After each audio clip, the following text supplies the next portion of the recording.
देखिए, tri city का कल हाईएस्ट था 43.8। और आने वाले समय में भी अभी 3 दिन तो टेम्परेचर की स्थिति ऐसी बनी रहेगी, इसमें कोई विशेष अंतर नहीं आएगा। और ध्यान ये रखना है कि दिन के समय में थोड़ा सा ज़्यादा ह्यूमिड होता है, तो थोड़ा हमें उसमें ध्यान रखना है, एक्सपोज कम होना है दिन के समय में, पानी की ज़्यादा मात्रा लें। और उसके बाद फिर 14 तारीख के बाद कुछ ये लग रहा है कि जो ट्राई सिटी के आसपास के एरियाज़ हैं, ऊपर जैसे माउंटेन्स हैं, वहाँ पे भी कुछ बारिश के चांसेस हैं, तो हमारे यहाँ भी उसका इम्पैक्ट हो सकता है।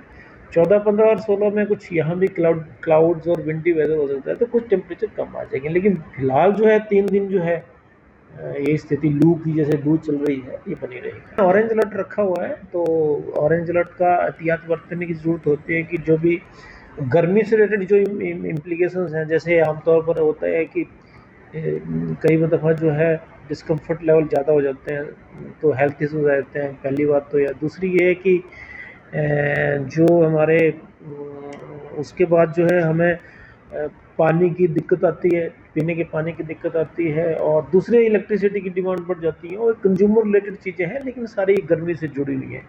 तो अभी 2 से 3 दिन ये सिचुएशन कंटिन्यू रहेगी, उसके बाद इसमें इम्प्रूवमेंट आएगी, और मुझे लगता है धीरे-धीरे फिर इवेंचुअली जब हम 18, 19 और 20 में जाएँगे तो कुछ रेंज भी हैं, और उसके बाद फिर जो है परमानेंट इससे रिलीफ मिल जाएगा। सर, देखा गया है क्लाइमेट चेंज होता रहता है, इसकी क्या वजह मानते हैं? नहीं, क्लाइमेट चेंज का देखिए, ये तो ग्लोबली आप देख रहे होंगे कि चीज़ें बदल रही हैं, तो मुख्य तौर पर टेम्परेचर का बढ़ना, और उसके पीछे हमारे जो इकोनॉमिक एक्टिविटी रहती है हमारी स्मैश में, पर इंडस्ट्रीज़ हैं, रियल एस्टेट है, डिफॉरेस्टेशंस है, एग्रीकल्चर प्रैक्टिसेस है, कंस्ट्रक्शंस है, ये सारे जो एरियाज़ हैं उनका कुछ इम्पैक्ट होता है। तो फिर उससे जो है वेदर पैटर्न भी थोड़े बदलते हैं। जैसे आप देख रहे हैं कि इस साल जो है जून में कुछ गर्मी शुरू हो गई है, और अनटाइमली चीज़ें हो जाती हैं कई बार, जैसे इस साल फॉग नहीं आया। तो इस तरह के जो है जो आप कह सकते हैं कि चेंजेस जो हैं वेदर पैटर्न में, वो ये जो ओवरऑल क्लाइमेटिक कंडीशन जो चेंज हो रही है ग्लोबली, उसकी वजह से भी है। और साथ साथ में जो मेट्रोलॉजिकल कंडीशन जो होती हैं, जैसे इस वक्त जो है पश्चिमी दिशा से हवाएं हैं, तो आमतौर पर गर्मी देती हैं, ठीक है। तो वो एक मेट्रोलॉजिकल फैक्टर है जो कि इसके लिए रिस्पॉन्सिबल है।